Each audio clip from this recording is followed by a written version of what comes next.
Welcome back. We're getting to know our community and the leaders within them each week. This afternoon for Mayor Monday, we're excited to welcome Perrysburg Mayor Tom Mackin in to learn more about him and the city of Perrysburg. Tom, welcome. So I before the show starts, I always want to meet the people I'm going to interview. And I said, we had not met before, but he said, yeah, we had met playing basketball years ago. And then you pointed out, I'm still shorter than you are. Yeah. It was fun, though. It was nice to meet you a long time ago. Yeah. So you've been mayor of Perrysburg a little while now. What made you get into city politics like that? Well, growing up, my dad was a municipal judge in Avon Lake, and so community service was always something was important to us and the family, and passed down as kind of something you should be involved in. And then when I got to Perrysburg, some people, Walter Hales and Gary Samples and Tim McCarthy, said you'd be a good candidate to be on city council. I appreciated their invitation, and I got appointed, and I was on council for 15 years before I became mayor. What a great town, though, huh? Great place to raise kids and just... Oh, yeah. It's we moved in 1990, and it's certainly a very special place. And notice that you've got it on your background here is actually the place to be, and that's what we think it is. It's a place to be, it's a place to raise a family, and it has a certain sense of community that I think is really special.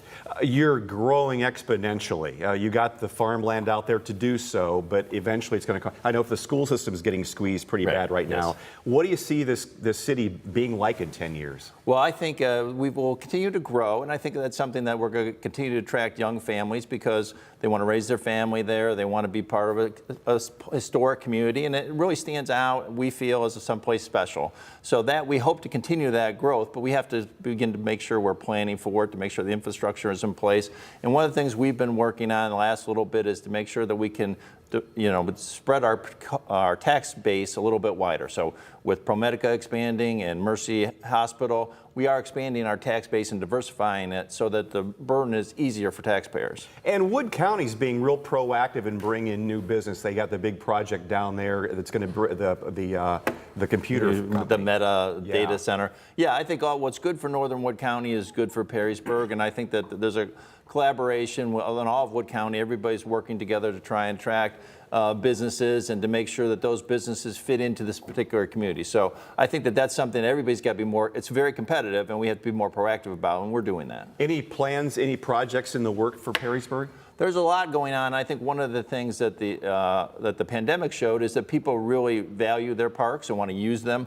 So we have really taken a lot of steps in the last several years to make sure our parks are accessible and usable. I mean, Ryan Wickman and his team the inclusive park is really spectacular. Structurally, it is really something to behold, but also the joy that it brings to the families and the people who use it, and it attracts people from all over the region.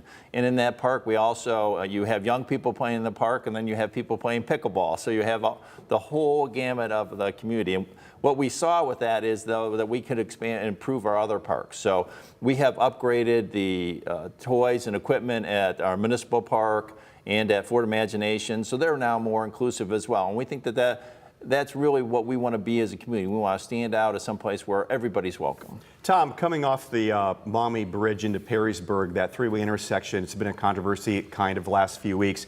They're proposing to close it down and put a roundabout in there. I know there's some protesters a week or two ago. It's just in the exploratory stage, but what are the pros and cons of doing that? It's in the early stages, and as part of this is the engineers have said that there's some traffic problems there. So you want to address how best to do the traffic now and in the future. We know that we're going to have to spend a significant amount of money to make some improvements to that intersection. So should we keep it the way it is, or should we try and make some improvements to address some issues regarding safety and some other things? We also have made steps to try and improve what's Orleans Park. We want to make that more accessible. And Riverside Park has been a big success, is that once we redid that. And so people are coming down there. There's a walkway along that you can get to Orleans Park and then get across the Maumee River. So one of the things we did in the last year was a master plan to improve Orleans Park. And so access to Orleans Park is a critical part of the improvement. So the roundabout will make egress and ingress into the park more accessible, and we hope that by doing that will attract more people down there. We also hope that it will reduce the number of accidents and the severity of the accidents. The accidents that have happened there tend to be more severe, bigger collisions. It's in the very early stages. We're listening to the concerns, and we'll take those into consideration and move forward one step at a time. Some of those concerns are legitimate. Some of them are things that are generally concerns about roundabouts. Roundabouts do move traffic better, and there's lots of benefits to them, and they're safer, and they don't require as much energy. So there's lots to like about them, but we're taking it one step at a time, and the concerns will be addressed. If they're legitimate, we'll make those improvements to the intersection. So it's one step at a time, but I think it's anytime you have people who care about the community, that's all right. You have to listen to them and work through the problems. Tom, thank you for coming in today. Glad to be here. Good to get an update on Perrysburg. Good, glad to be here.